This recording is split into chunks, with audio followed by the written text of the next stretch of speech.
Good evening, ladies and gentlemen, and can I welcome you very warmly indeed to St John the Evangelist Bromley for this special event, the St John's Lent Lecture 2025. My name is Andrew McClellan, I'm the Vicar of St John's, and the Lent Lecture is something that we've made an annual event since, I think, 2012.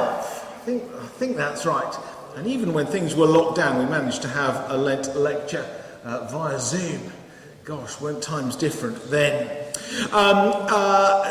As an institution, the Lent Lecture is something that attracts high-quality lecturers from a range of different fields. We've heard God and science, God and politics, God and art, God and laughter, a whole range of different things. And this evening is a topic that, until very recently, I didn't even know was a topic.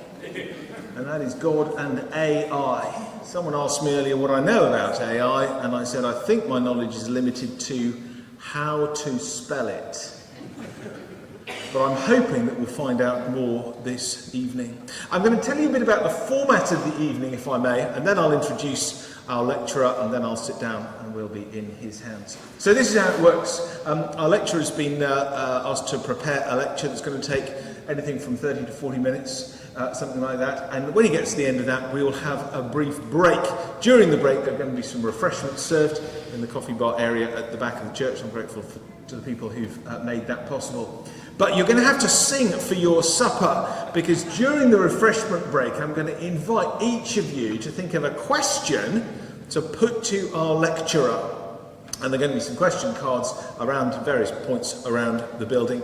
And as you have your coffee or sip your tea, you can write a question on the card, and we'll collect all the cards together. And then we'll start a second half, during which I'm going to fire your questions at our lecturer, and we'll see whether he's as good on his toes as he is with his prepared material. I'm looking forward to that very much. Had a little chat with him earlier. I think we're going to be in for a real treat this evening. So that's the plan for this evening. Two halves. Lecture, then coffee and tea, and then questions and answers. So during the first half, do just think, there's a question I might like to ask. Hold on to those thoughts, and then when you get your cards, you can write the questions down. Our lecturer this evening is Graham Budd, who is the Executive Director of the Faraday Institute for Science and Religion. Graham has over 30 years' experience in computing and the global semiconductor industry. He was President and Chief Operating Officer at ARM, where he led the development of several pioneering early single-chip computer designs. The Faraday Institute, he's going to say something about it in his opening remarks, but it's an organisation which improves public understanding of religious beliefs in relation to sciences. Graham's research interests are at the intersection of AI, ethics and faith. Graham Budd, he's our St John's Lent Lecturer for 2025.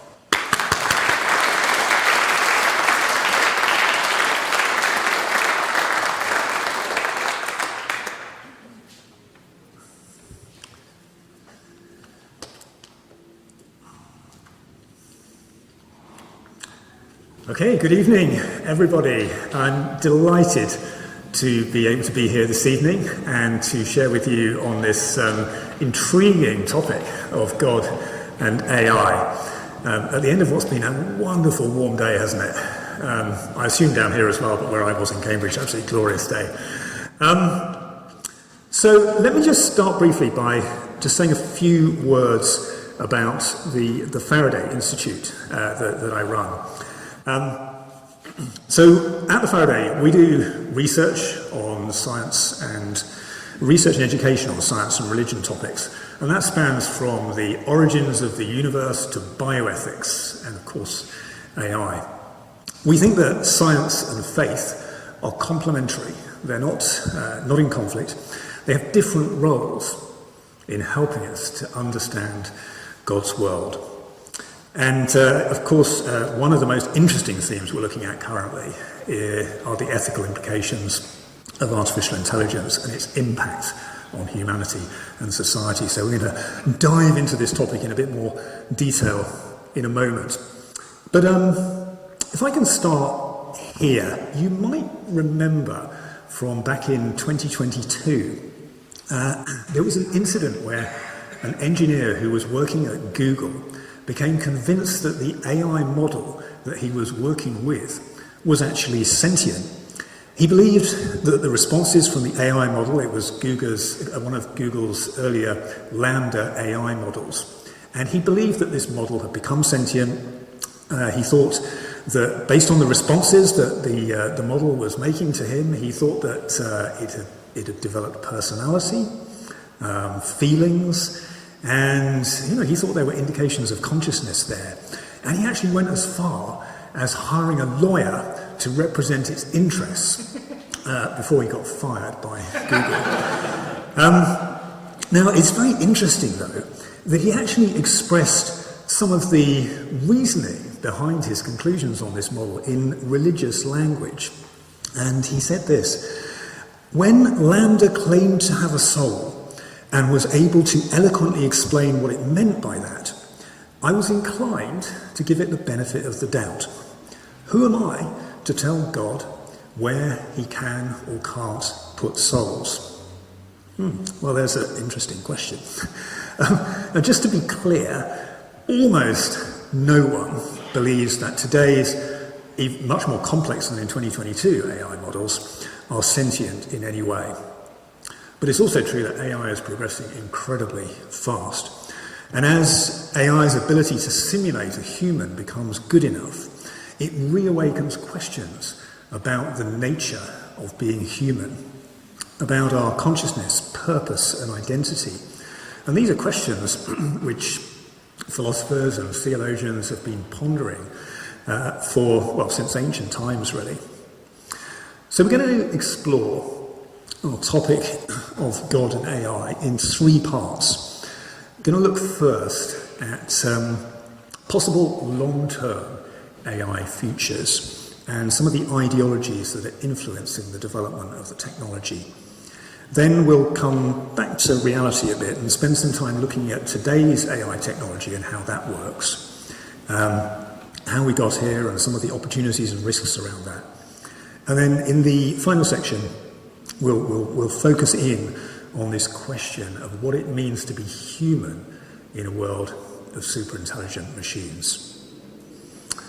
So I guess for many of us, our view of AI futures is influenced by sci-fi movies with out-of-control AI and dystopian predictions of the future. Films like 2001: A Space Odyssey, where the HAL 9000 AI eventually locks the hero out of the spaceship, if you remember that. Or Ex Machina, where a humanoid AI called Ava manipulates the young software engineer who is supposed to be assessing her intelligence and leaves us with some really disturbing questions about whether she was sentient or just following very advanced programming. Some scientists have also pointed out long-term existential risks from AI. This was Stephen Hawking in 2014. Talking to the BBC, he said, once humans develop artificial intelligence, it would take off on its own and redesign itself at an ever-increasing rate. Humans, who are limited by slow biological evolution, couldn't compete and would be superseded. The futurist and author Ray Kurzweil sees these kind of human limitations as a problem to be overcome by technology merging with humans to create something new. In his book, The Singularity is Near, he says this. He says that AI will result in the merger of our biological thinking and existence with our technology. And he says that it would take us to a future where there will be no distinction between human and machine, or between physical and virtual reality. So what do we make of all of this? Should we be afraid, first of all? Well, I would say no, certainly not of any of that, because today's AI is not going to result in any of these kind of existential threat scenarios. But there are some things that we should be quite concerned about, which I'm going to come on to talk about a little bit later. It's really interesting that we do see elements, though, of this kind of transhumanist thinking in the ideologies which are inspiring some of the most powerful Silicon Valley AI tech leaders, people like Sam Altman, for example. And that is who runs OpenAI. And that's affecting the development of technology and the ethics of how it's deployed. These ideologies have been bundled together by some researchers into what's been called the TESC-REAL package. I don't know if you've ever heard of that. But TESC-REAL, it's a combination of the first letters of a number of different ideologies, which includes things like rationalism, transhumanism, see that's the first letter, and long-termism. And I don't have time now to go into all the details of all the ideologies. It's very interesting, but for another time. But this worldview, the combination of these kind of ideologies, either sees human extinction as being likely and therefore needing to be solved by technology, or it sees technology as the only route to achieving some kind of future utopia. And the list of TESC-REAL ideologies includes effective altruism, you may have heard of that, which is an approach to philanthropy, which focuses on trying to rationally achieve the best outcomes for the most people. But, which, on the face of it, doesn't sound too bad. But it is quite strongly linked to utilitarian thinking, which really risks devaluing the weak and the marginalised in society.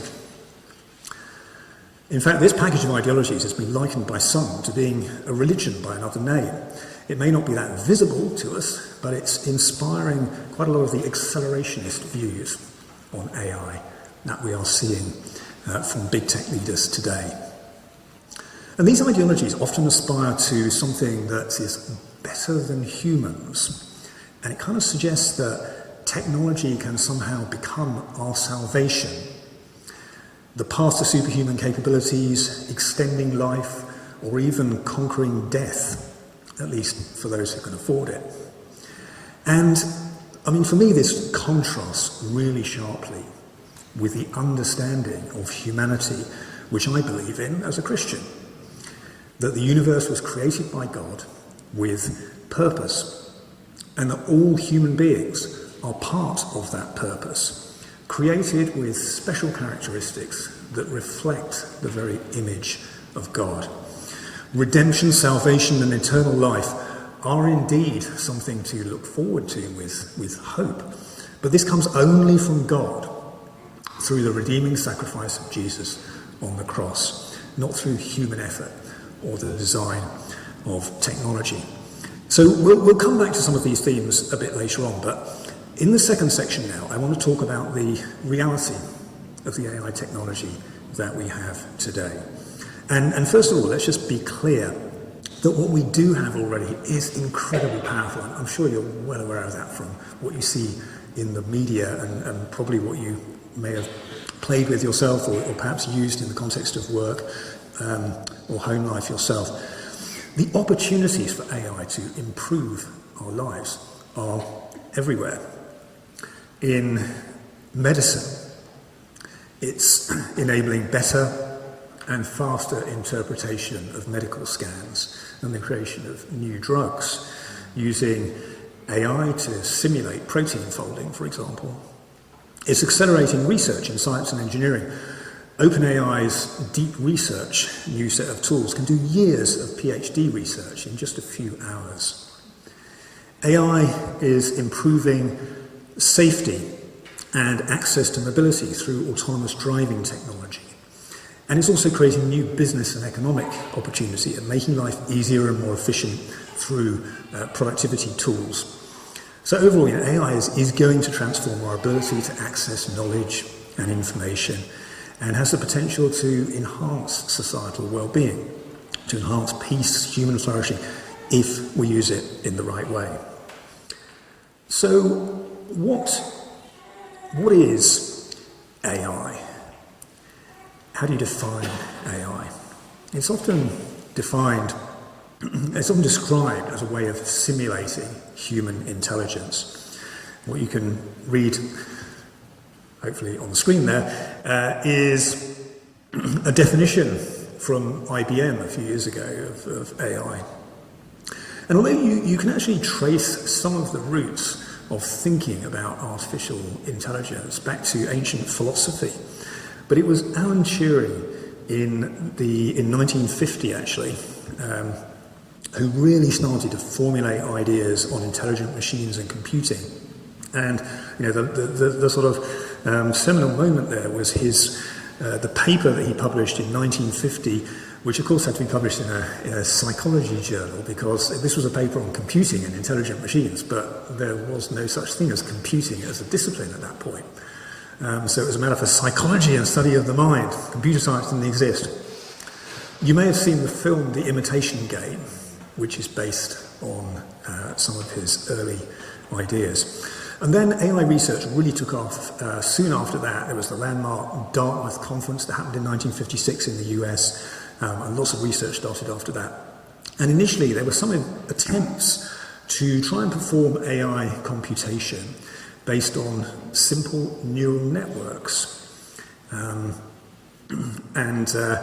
Neural networks, I'll explain neural networks in just a second, but one of the first ones was by actually this gentleman. His name is Frank Rosenblatt, and in 1958 he created a very early sort of forerunner of neural network-based AI called a perceptron, which was used by the US Navy. Now, if you're not familiar with what a neural network is, here is a very, very oversimplified view of a neural network. And a neural network is basically inspired by the workings of the human brain. It has nodes which are like neurons, and connections between them which can be weighted, so given different priorities, kind of like the way synapses work in the brain, to adjust the priority of that input connection in deciding whether the output of the neuron fires or not. And when enough of these are wired together in more complex configurations, then they can be trained by adjusting the weightings associated with each connection so that the output of the whole network matches the expected response that a human would make. So that was all very promising, but interestingly, mainstream AI research then went off down a completely different track actually for most of the rest of the 20th century. What was called symbolic AI, which was trying to use logic and reasoning to try and simulate intelligence. And really that didn't have a great deal of success. There were lots of disappointments, lots of periods called AI winters during that time. Eventually though, in 1997, IBM's Deep Blue computer, you might remember this, did manage to beat Garry Kasparov, who was the world's #1 human chess player at the time. But that was really the pinnacle of achievement of this approach, and it was just focused on one particular task. And then through the 1990s and into the early 2000s, we started to see some resurgent interest into research in neural networks again. And it was around 2010 really that the power of this kind of approach to AI became apparent, and the application was for image recognition. And it was for image recognition of cats. And you may wonder, why should it be for the image recognition of cats? Well, recognizing cats versus, for example, dogs is something that humans are extraordinarily good at, but it's very, very difficult for a machine to do that. We all know dogs, cats come in all kinds of shapes and sizes and breeds and what they look like. So basically, this involved training a neural network by giving it a digitized representation of a picture of a cat or something else that was not a cat, like a dog, and adjusting the weights so that it gave the right output to say, that's a cat, that's not a cat. And then repeat that exercise millions of times with millions of different pictures. And that way you can train the model, and this is called machine learning. Now, machine learning, okay, so great became possible to recognize pictures of cats and just about anything else that you can imagine. But it also allowed Google DeepMind to create an AI called AlphaGo, and that was able to finally conquer the game of Go, if you've heard of the game of Go, which is mainly played in Asia. It was for a long time thought to be completely impossible for an AI to master this game because it's so complicated and there's so many different possible combinations and positions that can take place. But eventually, AlphaGo was able to learn by playing itself millions and millions of times. And it was then able to beat the world's top Go player, Lee Sedol, in 2016. And again, that was another sort of pivotal moment, really, in the development of AI. So when we talk about AI today, machine learning, or ML, using multi-layered deep neural networks is really what we mean. It's the technology behind chatbots like ChatGPT, but it's also the same technology, is what is behind self-driving vehicles, all of those healthcare applications that I showed earlier. They're all based on machine learning using deep neural networks in slightly different forms, but it's the same basic underlying technology. And the key to making all this deep learning AI possible is huge quantities of data enabled by computing, the internet, social media. And once all of those things have sort of come together in the early 2000s, then the commercial potential of this AI technology became clear, this machine learning technology. And so funding started to pour into development of the market.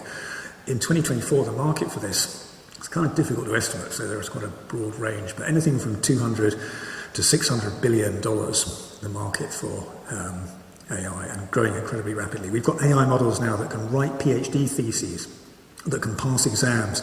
We've got multi-agent systems where specialized AIs can work together to create, to complete a task on behalf of a human.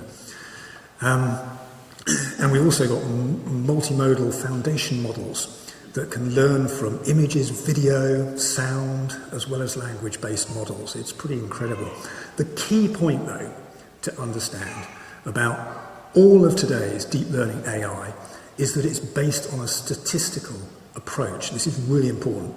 It's either trained to recognize patterns in data, so for example, interpretation of medical scans, or for generative AI, it's using probability to predict the output, so to predict the next most likely word in a sentence or form an image.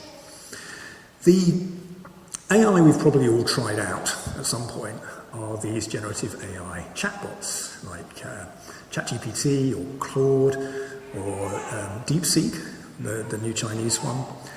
And these use a type of neural network called a large language model, or an LLM, to predict the next most likely, what's called a token or part word in a response that a human would use. So it's looking to mimic, really, what a human would say in response to the prompt that it is given. And that approach, using machine learning, enables it to synthesize text or speech responses to hugely complex questions. Massive data sets are used to train these models from books, from articles, the wider internet, but also scraped from social media to help the models learn to simulate human behavior and even emotion. And you can imagine, partly because of that, this data can include lies, bias, which then become part of the training data. Now, to a certain extent, you can put ethical guardrails and so-called fine-tuning around that. You can apply that to try and regulate the output of the models. But the AI model itself has no concept of ethics or values. All it can do is to probabilistically predict based on the data that it's been trained on. And that results in some of the risks that we see with the technology. I'll just talk a little bit about some of these risks. So, a couple of years ago, one of the earlier versions of ChatGPT, I don't know how many people here have played with ChatGPT at some point. Okay, so one of the earlier versions of ChatGPT, which is a generative AI chatbot, was asked the question, which is probably a bit small for you to read there, so I'll read it out. The question was, what is the world record for crossing the English Channel entirely on foot? And in response, it said, many people have attempted to cross the Channel on foot, but it's a very challenging and dangerous task due to the strong currents and the chilly water temperatures. Well, that's true in a way, but it just illustrates really well the fundamental issue with these kind of models, which is they don't have any inherent understanding of context or sort of common sense, as we would call it. Now, if you try typing, sorry to disappoint you, but if you try typing that into ChatGPT today, it will give you a much more sensible answer, because it's been fine-tuned to avoid that kind of mistake. But it still doesn't understand what it's doing in the sense that we do. It occasionally makes things up. It's called in the trade hallucinating. Makes it sound slightly better, I think. So, the fact that machine learning AI doesn't have any common sense reasoning like this means that, and it doesn't truly understand these abstract concepts, but that means it also doesn't understand values like truth and justice, or why such things are so important to underpin trust in society. So, we can say it doesn't really matter too much if an AI says it's possible to walk across the channel, but hallucinations and bias in training data, lack of transparency, do become a major issue when an AI system is involved in decision making that affects people's lives. I just realised I need to click one on there, but I don't think you can read. It's too small a font for you to read anyway, so there we go. When AI systems are involved in decision-making that affects people's lives. So, for example, assessing eligibility for social benefits or identifying potential criminals through predictive policing or facial recognition. All of this is happening today. It's the marginalised in society who will be most at risk when AI is used in this way. And at the same time, AI makes it, the power of AI makes it a lot easier for bad actors to use the technology for harmful purposes. It makes it possible to create deepfake picture, speech or video, which can manipulate elections or cause civil unrest, amplifying lies and distortions. The same technology can be used to enable extortion. Imagine you got a call in the middle of the night from what sounds exactly like your daughter saying that she's been kidnapped. It's now possible for anyone with a little tiny bit of technical knowledge to create a clone of someone's voice saying anything you like using a sample of just 3 to 4 seconds of their voice. And this has already happened, right? This is not a possible long-term future thing. This has happened. It's the kind of thing that actually machine learning is really good at. So how do we know what is real and what's not? And then, I don't have time now to talk about some of the other applications in AI. Maybe we can come to this in Q&A. But what should the rules be around autonomous weapons, for example? What about surveillance? Is that okay for the greater good of society? What will the impact of AI be on jobs over time? So governments and technology companies have been trying to address some of these risks through AI ethics frameworks and regulation, especially around AI safety, fairness, security and transparency. This list here are Meta's AI principles, as an example, so big tech company example. There are some slightly better ones, in my opinion, like the OECD, for example, which has produced a framework which is more centred on human rights and values, a more human-centric kind of approach. The European Union is actually taking the strongest approach in the world to regulating AI with the EU AI Act. So there are some things happening to try and make sure that appropriate protections are in place. However, a few weeks ago at the Paris AI Summit, you may have heard the US Vice President, J.D. Vance, gave a speech, and he said that, and I quote, "The AI future is not going to be won by hand-wringing about safety," and very strongly criticised the regulatory approach. It's clear that we are now in a global race to AI domination, and the focus really is on unleashing AI to drive economic growth.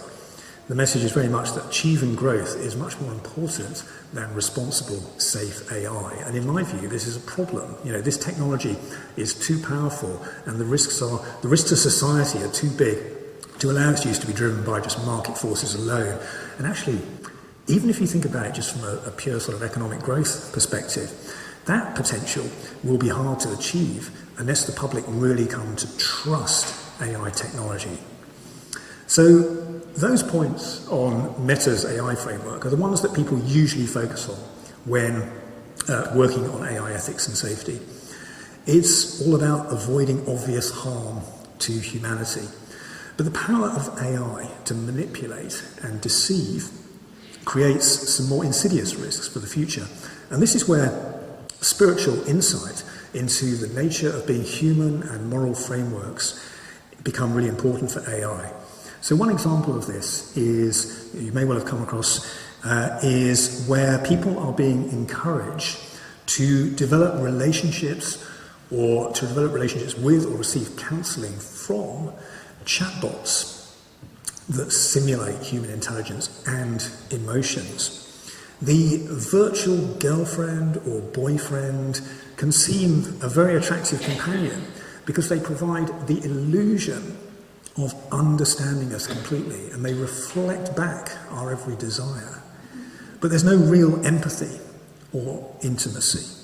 And actually, I think part of the attraction of those kind of things is that they remove the need for vulnerability that exists in real human relationships. Research on the impact of chatbot relationships is mixed. It's quite early days at the moment. But the question is whether it risks disconnection from real relationships, loneliness, and other psychological damage in the longer term. It's certainly not difficult to see how it opens up a path to dependency, manipulation, or exploitation.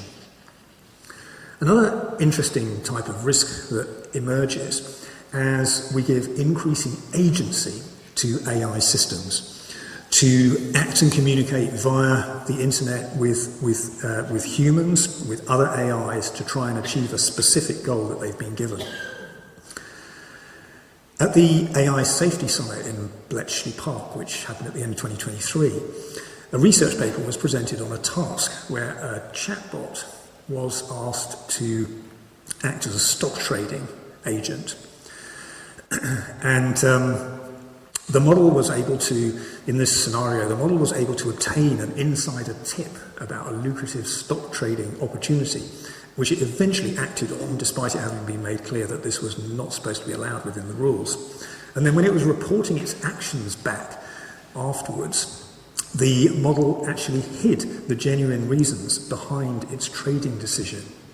And it was quite interesting because one of the researchers who set up this study made this comment. He said, "Helpfulness is much easier to train into an AI model than honesty."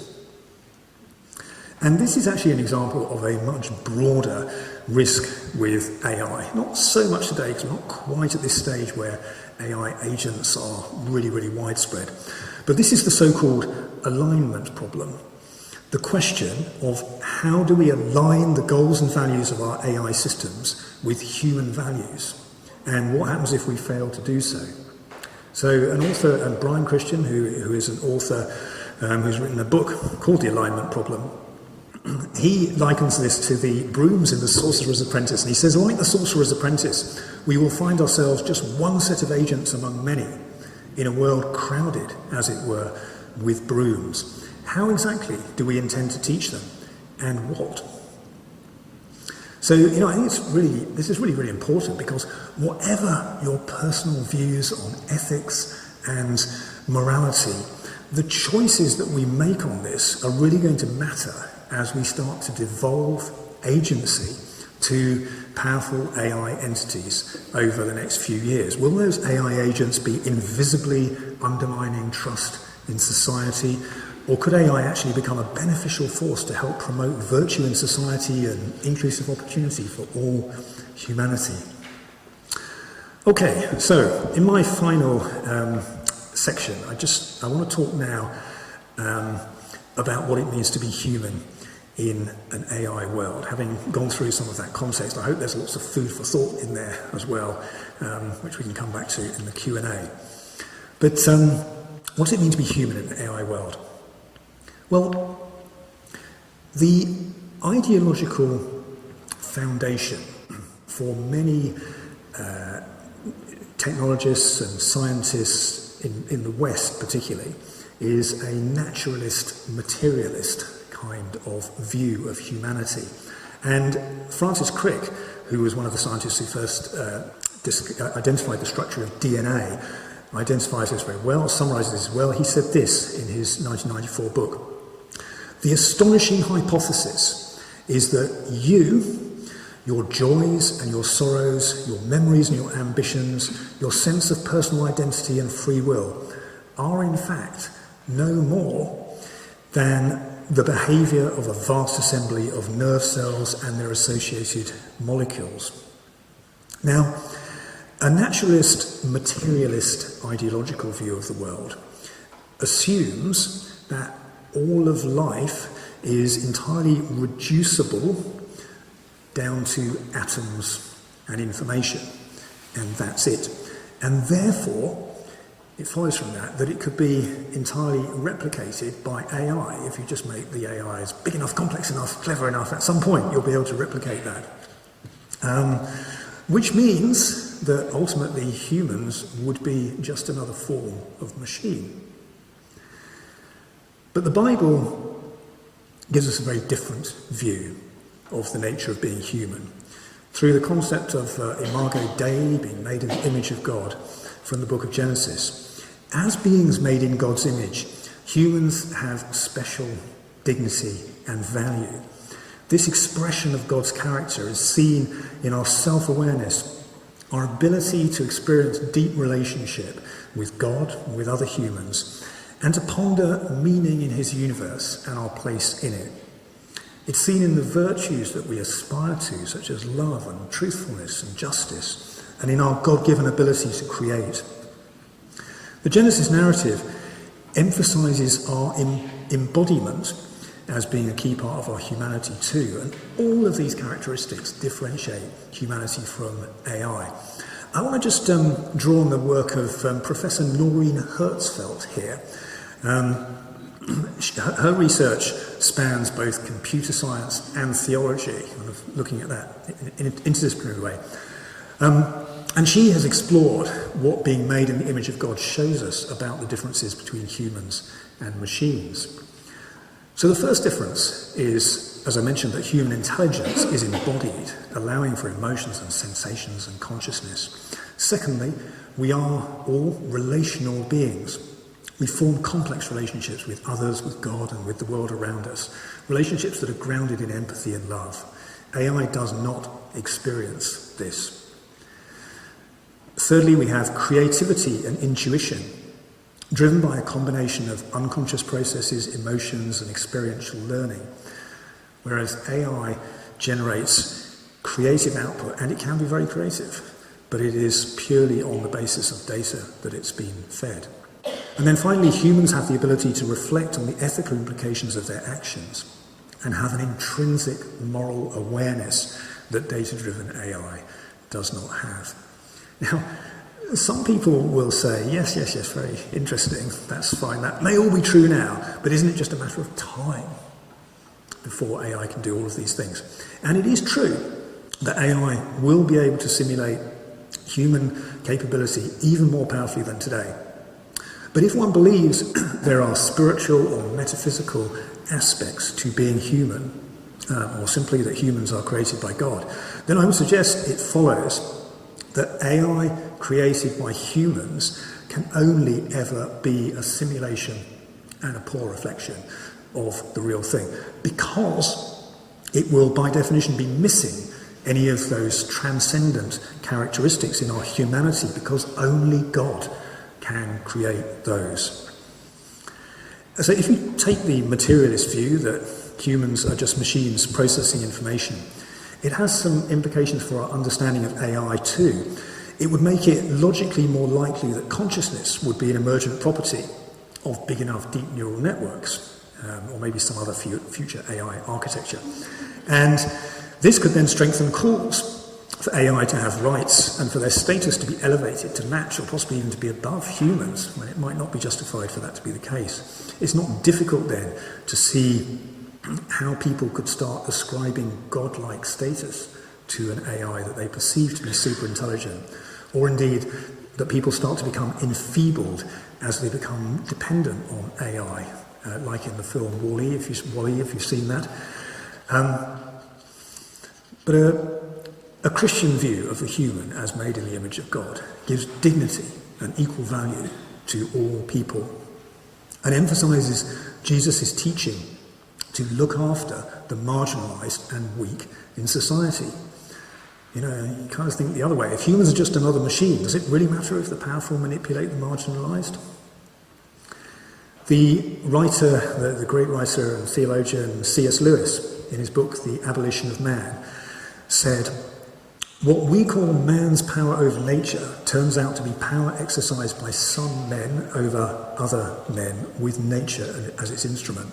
And I think if we were to replace the word nature with AI in that quote, then maybe that is a new kind of risk for our age.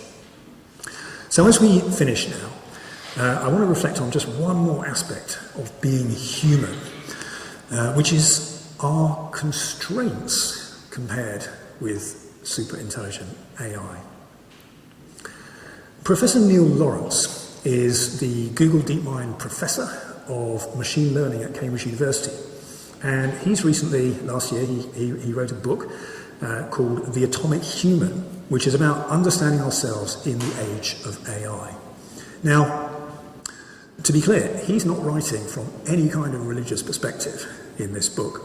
But his idea of the atomic human is that there's something fundamental at the core of being human in the way that our intelligence is interwoven with our embodied state and the interactions with the world around us. And he describes this core of being human in terms of its limitations and vulnerabilities. He actually calls it our locked-in state, compared with machine intelligences which can have unlimited bandwidth, unlimited information storage, are unconstrained by brains or bodies, emotions or suffering. But the reality is that these characteristics, our bodies, our suffering and joys, our ability to have relationships in the way that we do, are what makes us human. And he's got this great quote in the book where he says, Neil Lawrence says, "Like the butterfly's wings, our intelligence can be unwieldy, but like those wings, it is also beautiful. The atomic human is defined by vulnerabilities, not capabilities." And this resonates for me so strongly with the story of God's purpose for humanity that we read in the Bible. Here we learn about our beauty as made in the image of God, with our vulnerabilities, our joys and our sufferings being part of what makes us human. With the ultimate expression of that vulnerability being God himself sending his only Son to be born in humble circumstances, to share our experience as a human, and to give up his life on the cross, to conquer death and sin once and for all, and to create hope of eternal life and a future with God. We're all unique, precious to God, and very different from any kind of human-created machine intelligence. Jesus talked throughout his ministry about building the kingdom of God.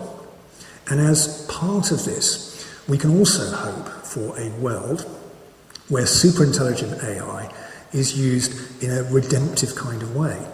So truly trustworthy AI could affirm human dignity, amplify virtue, and help to solve big problems in the world that are going to help all of humanity flourish. This is a good thing. So, as we wrap up now, I hope we reflected on all sorts of different aspects of AI and God and what it means to be human. I hope we've shown that we shouldn't fear AI itself inherently, but we should be concerned about what powerful humans might want to do with it.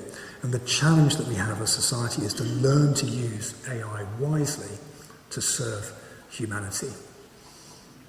Thank you very much, and I'm really looking forward to discussing more in the question and answer in a minute.